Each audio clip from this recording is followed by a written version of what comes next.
Hola compañeros y compañeras, profesor Ángel Mundo, mi nombre es Rosa Alejandra Citlali Ruiz Hinojosa. Mi nombre es Ana Karen Río Cruz. Y yo soy Jimena Saucedo.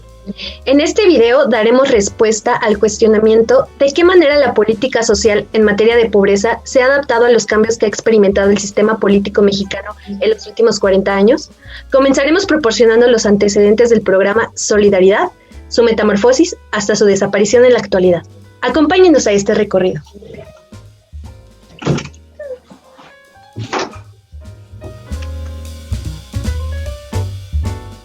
En 1970, cuando Luis Echeverría llega a la presidencia, se enfrenta con el problema de recuperar la legitimidad que el régimen priista había perdido tras el movimiento estudiantil de 1968.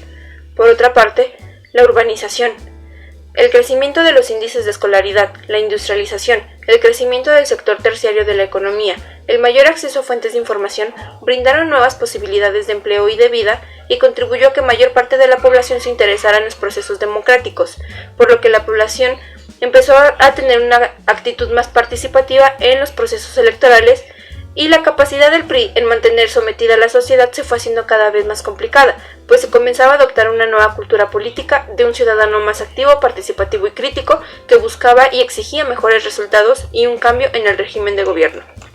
Una de las medidas que tomó Luis Echeverría para intentar recuperar la legitimidad fue impulsar el desarrollo compartido, que consistía en el aumento del gasto público por medio de préstamos internacionales, y en el caso del combate a la pobreza, impulsó el Programa de Inversiones Públicas para el Desarrollo Rural, el PIDER, considerando que la pobreza en México se entendía principalmente para las zonas rurales y marginadas, pues se buscaba en este programa el desarrollo rural principalmente. Entre otras cosas, dicho programa buscaba no el desarrollo aislado de cada comunidad, sino del grupo de comunidades comprendidas en un área definida del país. Se trataba de considerar municipios completos de una misma entidad federativa, en todos los casos para superar los intereses políticos. El surgimiento de este programa representó la aceptación del Estado que las acciones institucionales a través de las inversiones públicas no era suficiente. No se llegaban a núcleos y zonas importantes de la población y por tanto generaban una polarización y desigualdad social en el país. El PIDER inicialmente se enfocó como un programa de obras públicas e infraestructura, pero después se reorientó hacia las actividades vinculadas con la pobreza y alcanzar las regiones campesinas, otorgando recursos que por mucho tiempo se les había negado y así lograr principalmente el desarrollo rural. El régimen de gobierno comprendió que el crecimiento económico por sí solo no garantizaba una mejor redistribución del ingreso y que este a su vez no era sinónimo de la disminución de la pobreza. Por el contrario, generaba cada vez más desigualdad en la sociedad mexicana. En realidad, este programa, que estaba dirigido a reducir la pobreza en zonas marginadas, resultó ser una solución temporal, pues con el tiempo el gasto social resultó inflacionario, por lo que a la larga ocasionó que las zonas pobres se hicieran cada vez más pobres. Por otro lado, el gobierno de López Portillo se caracterizó principalmente por el descubrimiento de los grandes yacimientos petroleros, así como el sobreendeudamiento que contrajo con organismos internacionales, depositando el crecimiento económico únicamente en la industria petrolera. Sin embargo, cabe mencionar que aunque tras el fracaso de Luis Echeverría en recuperar la legitimidad perdida desde 1968, López Portillo realizó una reforma electoral de 1977, abriendo paso a la creación de espacios políticos para acabar con la guerrilla, así como abrir paso a una mayor pluralidad de partidos y con ello una mayor competencia y en materia de combate a la pobreza. Con el descubrimiento de los yacimientos petroleros, López Portillo creó dos programas más dirigidos al desarrollo rural para disminuir la pobreza, que es la Coordinación General del Plan Nacional de Zonas Deprimidas y Grupos Marginados, la COPLAMAR, y el Sistema Alimentario Mexicano. Con la implementación de estos programas se entendía la pobreza como un fenómeno completamente rural, en gran medida equivalente a la marginación y vista como el resultado de los desequilibrios de la estrategia aplicada entre 1940 y 1970. La COPLAMAR tenía entre sus funciones principales estudiar el fenómeno de la pobreza y la marginación para la atención eficiente y eficaz de las necesidades de las zonas deprimidas y grupos marginados bajo ciertas convicciones, como que el crecimiento económico no constituía el propósito del desarrollo, sino que era un medio para alcanzarlo. que el desarrollo no se expresaba en el grado de satisfacción de las necesidades esenciales de la población y que la planeación debía partir de las necesidades esenciales de la población y en función de ellas determinar las metas de producción de bienes y servicios y consecuentemente las características de la estructura productiva. La Coplamar dio origen a la canasta normativa de satisfactores esenciales, que fue la única canasta básica en México que comprende satisfactores para todas las necesidades básicas y a través de este método, el de las necesidades básicas insatisfechas. Calculó que para 1977 había 18 millones de marginados, pobres extremos, las cuales representaban alrededor del 30% de la población mexicana. Los otros programas que estaban dirigidos en este mismo sentido era el Sistema Alimentario Mexicano y la continuación del PIDER. A través del Sistema Alimentario Mexicano se intentó tener una autosuficiencia alimentaria de granos básicos, como maíz, frijol, arroz y aceites comestibles, subsidiándose el consumo de estos hacia campesinos más pobres y los colonos populares de algunas zonas marginadas de las entidades. Por otro lado, se implementó una segunda etapa del PIDER, en la cual se trató de arraigar a las personas en zonas a sus lugares de origen y además de crear infraestructura en servicios básicos, educación y salud. En 1982 se presenta una de las crisis más profundas en México, a raíz principalmente de dos factores, uno interno y otro externo. Por el lado del factor interno tenemos los desequilibrios fiscales, desequilibrios en la balanza de pagos, el endeudamiento público, entre otros. Y como factor externo, el alza de las tasas de interés internacional, la caída de los precios del petróleo, etc., que provocaron una de las crisis estructurales más profundas para México, con una inflación mayor al 100%. El desempleo y el porcentaje de la pobreza aumentaron significativamente. Ante este panorama, Miguel de la Madrid centró toda su atención a tratar de corregir los desequilibrios y generar una estabilidad económica, principalmente bajo las medidas de la reducción del gasto social, por lo que en su régimen decidió dejar en segundo plano los programas dirigidos al bienestar social y puso en marcha el proyecto denominado Desarrollo Estabilizador, en donde prácticamente desapareció los programas que los dos expresidentes habían implementado para el combate a la pobreza. Su atención se dirigió a la introducción de políticas neoliberales plasmadas en el Consenso de Washington, que fueron a partir de 1983 a 1985 que se comenzaron a introducir de lleno en el país. Aun cuando en este gobierno aumentó el porcentaje de la pobreza y el deterioro del salario real se acrecentó aún más, no se implementaron programas al combate a la pobreza. Por lo tanto, el modelo económico neoliberal le otorgaba un nuevo papel a la intervención del Estado, en el que se le atribuyeron 4 funciones básicas: negociador de las relaciones económicas internacionales, promotor del desarrollo, regulador de los excesos e imperfecciones del mercado y solidario que combate a la pobreza extrema, y así asignar la atención de necesidades básicas de la población.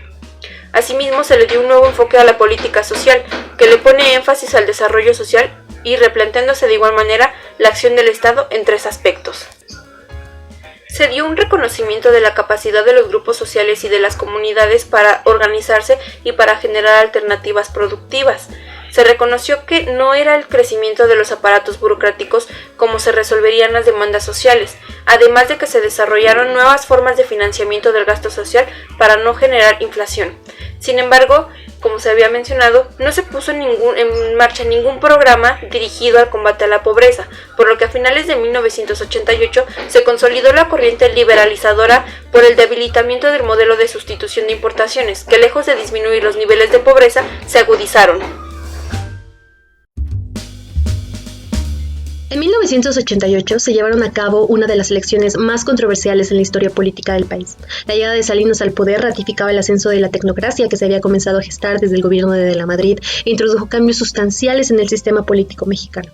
El proyecto que impulsó su gobierno buscaba restablecer la certidumbre en la economía y corregir las funciones del Estado. Incorporó medidas políticas que dieran respuesta a la demanda democrática de la sociedad y que atendieran a la grave crisis que había experimentado el PRI y la élite política. La gestión del gobierno de Salinas se centró en las reformas electorales. Hasta entonces las elecciones estaban en manos de la Secretaría de Gobernación. Si bien esta reforma era parte de una demanda social por la apertura democrática, Salinas y sus allegados fueron quienes establecieron las nuevas reglas de competencia. A raíz de la reforma electoral de 1990, se creó el Instituto Federal Electoral, IFE, lo cual puso en el centro del debate la autoridad de independencia real del organismo en el ámbito electoral. Esto fue un avance crucial y real para la democracia en México, ya que impedía que el Ejecutivo siguiera controlando las elecciones. Por otro lado, el programa más importante que impulsó el salinismo fue el Programa Nacional de Solidaridad PRONASOL. Este programa surgió como respuesta del gobierno mexicano al entorno social y económico adverso que se vivía tras la crisis de 1982 y estaba enfocado a combatir la pobreza en áreas esencialmente rurales.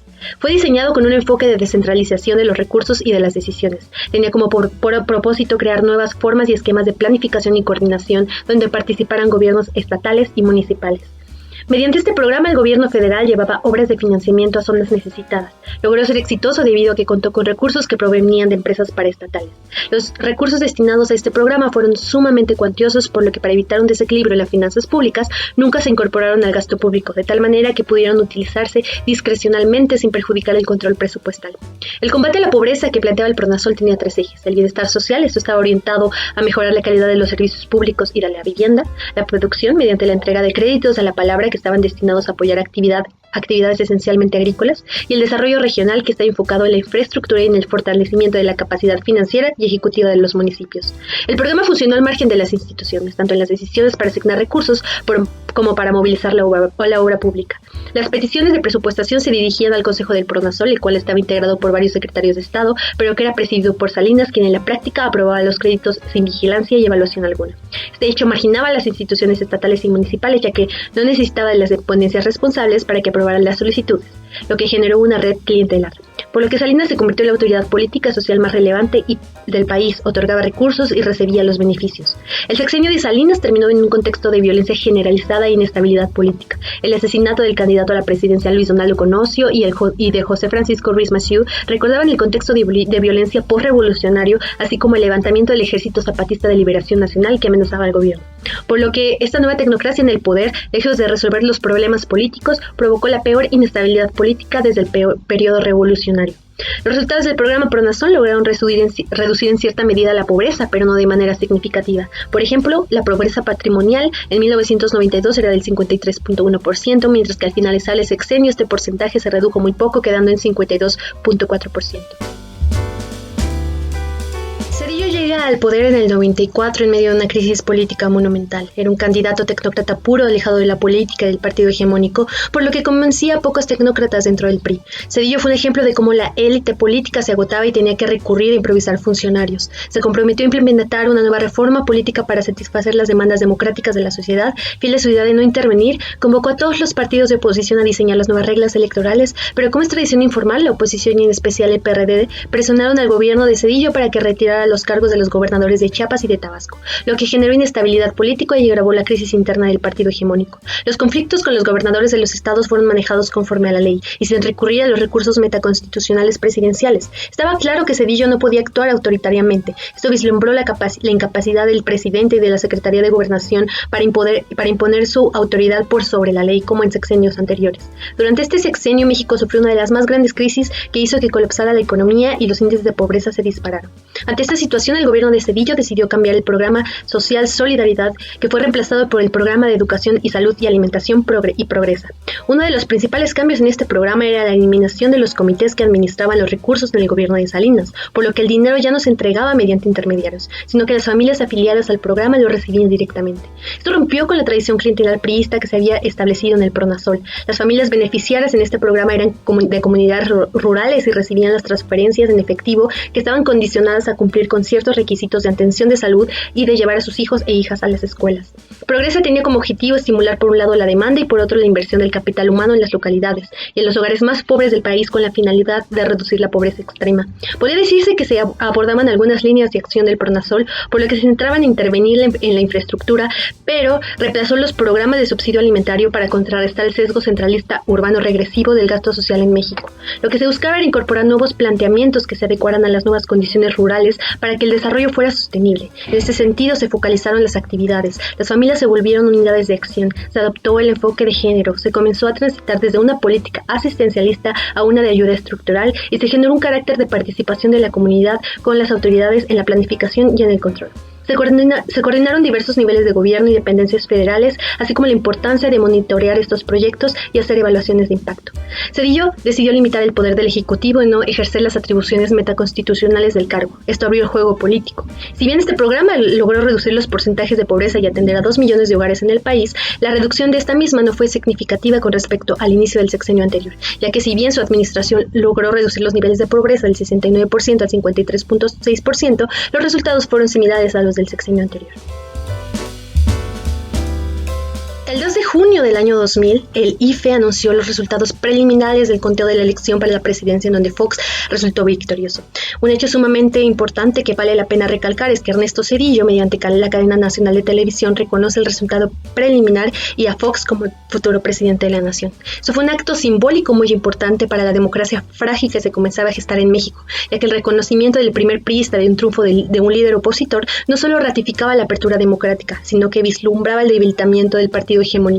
El triunfo de Vicente Fox evidenciaba un rechazo contundente y abrumador de la ciudadanía ante el partido en el poder, por lo que los votantes optaron por la alternancia. Por otro lado, este fracaso se evidenciaba el agrietamiento y el agotamiento de la disciplina partidista priista que se veía venir ya con la crisis interna del partido.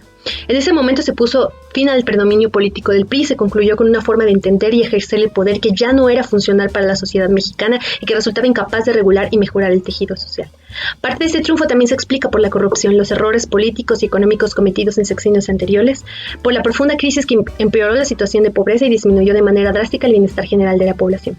La situación de pobreza no había mejorado en el país, por lo que el gobierno de Vicente Fox en sus primeros 2 años de gobierno continuó con el programa Pobreza, implementado por el gobierno de Ernesto Zedillo, para continuar atacando el problema. Sin embargo, para el año 2002, Fox anuncia que va a cambiar el nombre del programa a Oportunidades y continuará con esta línea de acción de incluir a las familias pobres de zonas rurales, pero ahora también integraba a las familias pobres de zonas urbanas. Se reconocía que el fenómeno de la pobreza no era exclusivo de las zonas rurales del país.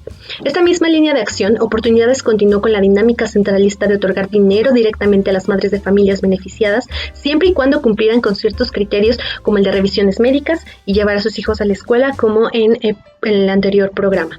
Se incrementó el presupuesto para el programa en un 70%, pero los resultados que arrojó fueron más favorables que los del sexenio de Zedillo, ya que la pobreza se redujo en 10 puntos porcentuales al alcanzar 42.9% en 2006.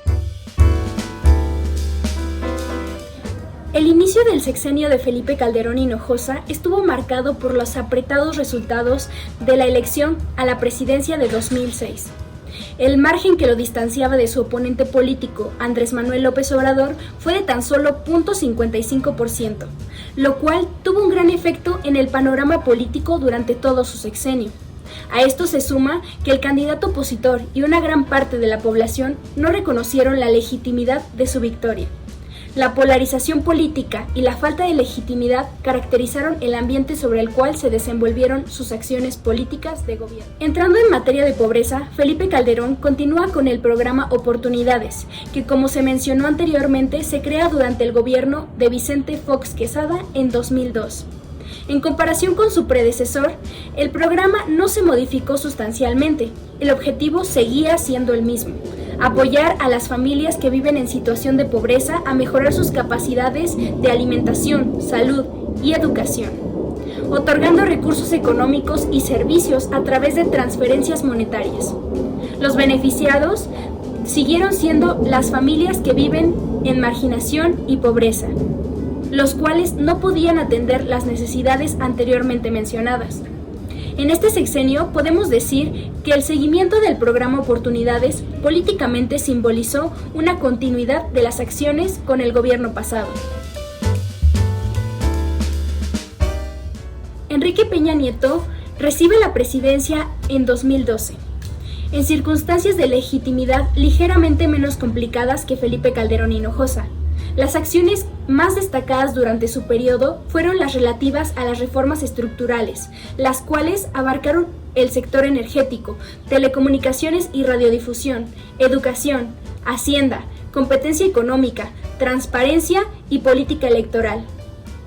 Al inicio de su gobierno, en 2012, el 45% de la población se encontraba en pobreza. Ante esta situación, Peña Nieto busca diferenciarse de los mandatarios anteriores, cambiando del programa Oportunidades hacia el programa Prospera. El cambio hacia Prospera consistió básicamente en que se buscaría que los beneficiarios se insertaran en la vida productiva mediante la facilitación de acceso a educación financiera, al ahorro, a seguros y al crédito. El programa mantuvo su objetivo principal, realizar una serie de transferencias monetarias condicionadas para el apoyo en sectores como salud, educación y nutrición. Además, el programa se planteaba, entre otras cosas, proporcionar a los hijos de los beneficiarios becas de estudios técnicos superiores para lograr una movilidad laboral positiva. En pocas palabras, se buscaba desarrollar el capital humano con el objetivo de romper con el contagio generacional de la pobreza. Al finalizar el sexenio de Enrique Peña Nieto, se acumularon 20 años de historia del programa Prospera. Podemos decir que el programa y sus antecesores son los más emblemáticos de la teoría social mexicana. La importancia de Prospera no únicamente se encuentra en la cobertura, la cual llegó a ser hasta de 6.6 millones de hogares, es decir, aproximadamente 25 millones de registros. Tampoco en el presupuesto que llegó a abarcar, el cual fue hasta de 80,000 millones de pesos anuales. Su importancia debería de radicar en los resultados que ofreció, como el incremento de la talla en los niños y la movilidad laboral positiva que se logró. Una de las fortalezas que debemos enfatizar es que Prospera y sus antecesores son los programas sociales más evaluados en México y en el mundo. Otra de ellas es que se ha sabido adaptar a los cambios en el contexto político, económico y social a través de los años. La idea principal ha sobrevivido con los menores cambios. El actual presidente Andrés Manuel López Obrador comenzó su mandato el 1 de diciembre de 2018. Los resultados de las elecciones lo favorecieron con un porcentaje de 53.29% de los votos, dejando atrás a la segunda fuerza del Partido Acción Nacional por un amplio porcentaje. Este gobierno llegó a la presidencia con una amplia aceptación social y con una fuerte representación en ambas cámaras. En 2018 se abre el debate con respecto al cambio en la política en atención a la pobreza. El gobierno del presidente Andrés Manuel López Obrador argumenta la clausura del programa Progresa debido a la incidencia de corrupción y las prácticas de clientelismo que se desarrollaron a lo largo de los años. Algunos expertos contraargumentaron que la clausura de este programa no sería la solución más factible al problema, y que sería recomendable realizar un diagnóstico de las fallas y tratar de remediarlas en lugar de terminar con el programa. La política social en materia de pobreza en este sexenio se compone de 9 programas para el bienestar de la ciudadanía, entre los cuales se encuentran el Programa para el Bienestar de las Personas Adultas Mayores, el Programa de Pensión para el Bienestar de las Personas con Discapacidad, el Programa Nacional de Becas para el Bienestar Benito Juárez, Jóvenes Construyendo el Futuro, Jóvenes Escribiendo el Futuro, Sembrando Vida, Programa Nacional de Reconstrucción, Desarrollo Urbano y Vivienda y Tandas para el Bienestar. Estos programas hasta hoy llevan en operación aproximadamente 2 años, por lo cual no es posible brindar una evaluación que abarque más de ese tiempo y sea comparable con los 20 años de Prospera y sus ancestros. Sin embargo, hay que decir que esta nueva vía se ha topado con distintos retos, principalmente de carácter técnico, los cuales deben de ser rectificados si lo que se busca es reducir el porcentaje de la pobreza en el país.